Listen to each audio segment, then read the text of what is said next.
नमस्कार दोस्तों, स्वागत है आप सभी का हमारे YouTube channel educational botany study में।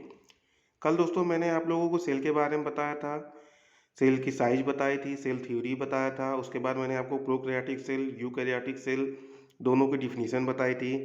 आज मैं आप लोगों को प्रोकैरियोटिक सेल और यूकैरियोटिक सेल में क्या क्या अंतर है, क्या क्या डिफरेंस है, वो बताऊँगा।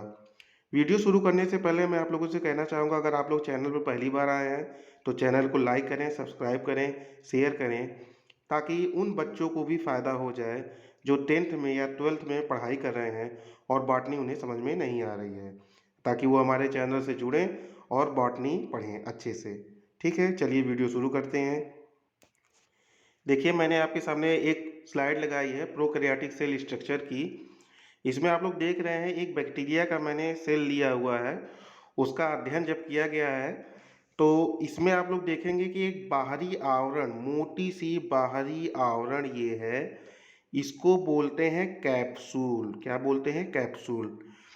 इसके बाद इसके नीचे एक पतली सी लेयर होती है। ये इसके नीचे जो है उसको बोलते हैं सेल वॉल। ठीक है, ये क्या है? Cell wall. फिर उसके नीचे एक पतली सी लेयर होती है, उसको बोलते हैं प्लाज्मा मेम्ब्रेन। इसमें ये छोटे छोटे ये जो कण देख रहे हैं इसको बोलते हैं प्लाज्मिड डीएनए। ये बड़ी सी एक लंबी संरचना आप देख रहे हैं, इसको बोला जाता है फ्लैजलम। इसी की सहायता से प्रोकैरियोटिक सेल मूवमेंट करता है। और ये जो कुंठित या कुंडलित रचना जो आप देख रहे हैं, ऐसे ऐसे घूमा हुआ है जो, इसको बोलते हैं न्यूक्लियोटाइड डीएनए। और इस प्रोकैरियोटिक सेल में जो ये द्रव भरा होता है इसको बोलते हैं साइटोप्लाज्म। ठीक है। फिर देखिए, इसमें ये जो छोटे छोटे कण देख रहे हैं, ये रेड कलर के आपको कण दिखाई दे रहे होंगे, इस कण को बोलते हैं राइबोसोम। और इस कैप्सूल के बाहर छोटी छोटी रेसें आपको दिख रही होंगी, ये निकली हुई हैं, इसको बोलते हैं पिलाई। तो ये हो गया प्रोकैरियोटिक सेल स्ट्रक्चर के बारे में। बहुत छोटा सा है, बहुत सिंपल सा है। इसमें ज़्यादा कोई डिफ़िकल्ट चीज़ नहीं है कि जो ना समझ में आए। जो चीज़ें हैं वो आपके सामने सब लिखी हुई हैं, यहाँ से पूरा देख रहे हैं आप लोग। ठीक है, चलिए ये तो प्रोकैरियोटिक सेल स्ट्रक्चर के बारे में हो गया। अब हम लोग देखते हैं यूकैरियोटिक सेल स्ट्रक्चर। ये देखिए आपके सामने यूकैरियोटिक सेल स्ट्रक्चर की स्लाइड आ चुकी है। इसमें आप लोग देखेंगे प्रोकैरियोटिक सेल स्ट्रक्चर से यूकैरियोटिक सेल स्ट्रक्चर में कितना अंतर है।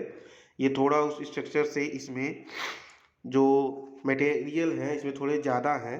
तो इसको देखते हैं क्या क्या चीज़ें इसमें ऐड हैं। देखिए, पहले जो इसका ये ग्रीन वाला पार्ट आप देख रहे हैं, ये जो ग्रीन वाला पार्ट है इसको बोलते हैं पर ऑक्सीसोम। पर ऑक्सीसोम। और यहाँ पे देखिए रेड कलर का जो आप लोगों को दिख रहा है, ये रेड कलर का ये आप लोग देख रहे होंगे, इसको बोलते हैं माइटोकॉन्ड्रिया। ये जो नीले रंग की संरचना देख रहे हैं इसको बोलते हैं वैक्यूल रिक्टिका।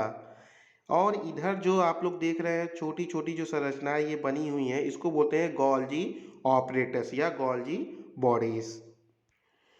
ये जो मैं आपको बता रहा हूँ माइटोकॉन्ड्रिया, वैक्यूल, गोल्जी ऑपरेटस, ये सब मैं आपको बाद में धीरे धीरे एक एक वीडियो में बताते जाऊंगा। ये सब यूकैरियोटिक सेल के कोशिकांग हैं। इन सबको मैं अलग से टॉपिक वाइज वीडियो बना करके पूरी डिटेल में समझाऊंगा, उसके लिए आप लोग बिल्कुल परेशान मत होइएगा। उसके बाद आप लोग देखिए अंदर एक बैगनी रंग की ये जो संरचना देख रहे हैं, इसका जो बाहरी बाहरी जो आवरण है इसको बोलते हैं न्यूक्लियर इनवलप। और इसके अंदर जो ये धागे जैसी क्रोमेटिन संरचना है, ये धागे जैसी संरचना जो आपको इसको बोलते हैं क्रोमेटिन डीएनए। और इसके अंदर जो है कुछ मैट्रिक्स भरा हुआ है जिसको बोलते हैं न्यूक्लियोप्लाज्म। ठीक। और ये जो डार्क बैगनी रंग का आप देख रहे हैं इसको बोलते हैं न्यूक्लियोलस। तो इन पूरी संरचना को, ये जो पूरी संरचना है आप देख रहे हैं, ये पूरी संरचना है, इसको बोलते हैं न्यूक्लियस। और प्रोकैरियोटिक सेल में हम लोगों को न्यूक्लियस नहीं दिखा था, और यूकैरियोटिक सेल में न्यूक्लियस हमको पूर्ण विकसित दिख रहा है। ठीक है। अब देखिए ये जो बाहरी पीले रंग का आवरण है, ये जो बाहर का आवरण आप लोग देख रहे हैं इसको बोलते हैं सेल प्लाज्मा मेम्ब्रेन। ठीक है ना।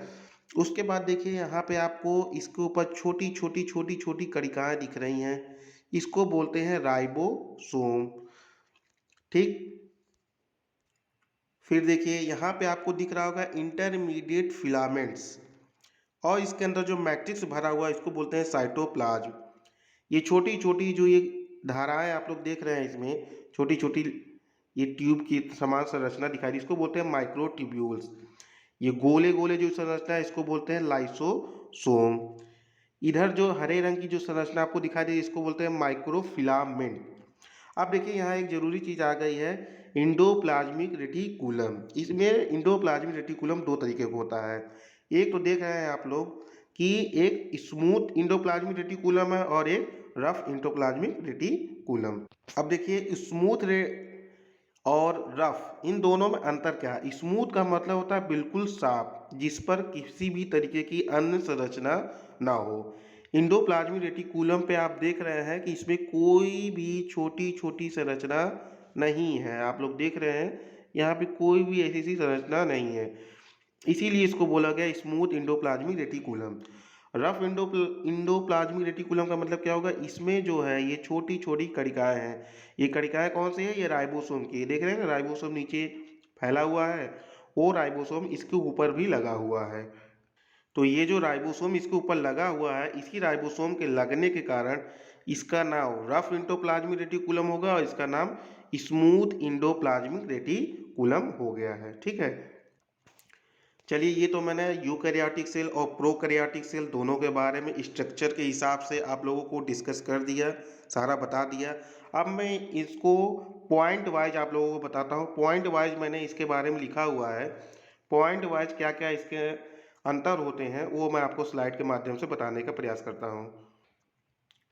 ये देखिए मैंने प्रोकैरियोटिक सेल और यूकैरियोटिक सेल में क्या क्या बेसिक डिफरेंस है वो मैंने एक लिख करके तैयार किया हुआ है, ये मैं आपके सामने ले आया हूँ। देखिए प्रोकैरियोटिक सेल क्या होती है, ये प्रीमिटिव होती है, और यूकैरियोटिक सेल क्या होती है, ये वेल डेवलप्ड होती है। यानी कहने का मतलब ये जो प्रोकैरियोटिक सेल होती है वो प्रीमिटिव प्रारंभिक होती है, पूरी तरीके से डेवलप नहीं होती है। लेकिन यूकैरियोटिक जो सेल होती है वो वेल डेवलप्ड होती है, यानी पूरी तरीके से डेवलप हो चुकी होती है, सुविकसित हो चुकी होती है। दूसरा पॉइंट है इसमें लिखा हुआ है कि इसमें केंद्रक अविकसित होता है, जो कि आप लोगों को मैंने फिगर में भी दिखाया कि प्रोकैरियोटिक सेल में केंद्रक अनुपस्थित होता है, और यूकैरियोटिक सेल में आप लोग देख रहे हैं केंद्रक पूर्ण रूप से विकसित होता है। ठीक, इनमें केंद्रक झिल्ली यानी न्यूक्लियर मेम्ब्रेन तथा न्यूक्लियोलस यानी केंद्रिका अनुपस्थित होती है, यानी अब्सेंट होती है किसमें, प्रोकैरियोटिक सेल में। जबकि यूकैरियोटिक सेल में न्यूक्लियर मेम्ब्रेन और केंद्रिका न्यूक्लियोलस क्या होती है, उपस्थित होती है, यानी प्रेजेंट होती है। आगे देखते हैं फोर्थ पॉइंट, इसमें कोशिकांग नहीं होते। कोशिकांग का मतलब क्या, जो मैंने अभी आपको बताया, mitochondria, ribosome, endoplasmic reticulum, vacuole हो गया आपका, लाइसोसोम हो गया, ये सब कोशिकांग इसमें नहीं पाया जाता। लेकिन आपकी ये जो यूकैरियोटिक सेल होती है इसमें कोशिकांग पाए जाते हैं। ये सारे कोशिकांग मैं आपको डिटेल में पूरा एक एक वीडियो करके बताऊंगा, उसके लिए आप लोग बिल्कुल परेशान मत होइएगा। आगे देखिए इनमें समसूत्री विभाजन नहीं होता है, यानी माइटोसिस इसमें नहीं होती है, और यूकैरियोटिक सेल में समसूत्री विभाजन यानी माइटोसिस होती है। आगे देख लीजिए, इनमें श्वसन तंत्र मेम्ब्रेन के द्वारा होता है, यानी प्लाज्मा झिल्ली के द्वारा होता है। ये सांस कहाँ से लेते हैं, झिल्ली के माध्यम से लेते हैं। लेकिन यूकैरियोटिक सेल में सांस कहाँ से लेते हैं, माइटोकांड्रिया के माध्यम से लेते हैं। ठीक है, अगली स्लाइड देख लीजिए। प्रोकैरियोटिक सेल में प्रकाश संश्लेषी तंत्र झिल्लियों में होता है, ठीक है ना। उनका जो प्रकाश फोटोसिंथेसिस का जो सिस्टम होता है वो उनकी झिल्लियों में होता है, और इसमें क्लोरोप्लास्ट प्लास्टिड का ही एक कण होता है, एक प्रकार होता है क्लोरोप्लास्ट, जो कि इसमें नहीं पाया जाता। यूकैरियोटिक सेल में क्या होता है, क्लोरोप्लास्ट पाया जाता है। ठीक है ना।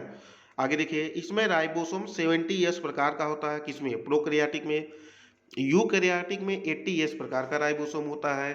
अब ये 70S 80S क्या होता है, जब मैं आपको राइबोसोम पढ़ाऊंगा तो उसमें आपको 70S और 80S के बारे में बताऊंगा कि ये 70S क्यों लगा हुआ है, 80S क्यों लगा हुआ है, डिटेल में पूरा बताऊंगा। 9 पॉइंट देखिए, इसमें कोशिका भित्ति सेल वॉल पतली होती है, इसमें कोशिका भित्ति क्या होती है, थोड़ी मोटी होती है। 10वां पॉइंट है, इसमें वैक्यूल एब्सेंट होती है प्रोकैरियोटिक सेल में, इसमें वैक्यूल प्रेजेंट होती है। इसमें सेक्सुअल रिप्रोडक्शन नहीं होता है, लेकिन यूकैरियोटिक सेल में सेक्सुअल रिप्रोडक्शन होता है। 12वां पॉइंट है, इसमें कोशिका विभाजन सेल डिवीजन अथवा मुकुलन द्वारा होता है, यानी इसमें कोशिका विभाजन जो होती है, जो सेल डिवीजन इसमें होता है वो फ्रेगमेंटेशन विखंडन के द्वारा या बडिंग के द्वारा यानी मुकुलन के द्वारा होता है प्रोकैरियोटिक सेल में। जबकि यूकैरियोटिक सेल में क्या होता है, माइटोसिस होती है और मियोसिस के द्वारा सेल डिवीजन होता है। नेक्स्ट पॉइंट है, इसमें केवल एक गुणसूत्र पाया जाता है, किसमें, प्रोकैरियोटिक सेल में एक गुणसूत्र पाया जाता है, जबकि यूकैरियोटिक सेल में एक से अधिक क्रोमोसोम यानी गुणसूत्र पाए जाते हैं। तो ये हो गए यूकैरियोटिक सेल और प्रोकैरियोटिक सेल में कुछ अंतर थे, जो मैंने आपको चित्र के माध्यम से भी बताया और पॉइंट के हिसाब से मैंने जो लिखा हुआ था उसके माध्यम से बताया। अब देखिए, यूकैरियोटिक कोशिकाएं जो होती हैं उनको दो प्रमुख वर्गों में बांटा गया है। पहला है आपका पादप कोशिका, दूसरा होता है जंतु कोशिका। इसके बारे में मैं आपको नेक्स्ट वीडियो में बताऊंगा, क्योंकि इस वीडियो में बताने लगूँ तो वीडियो की लेंथ काफ़ी लंबी हो जाएगी। ठीक है ना दोस्तों, तो चलिए मिलते हैं अगले वीडियो में। धन्यवाद।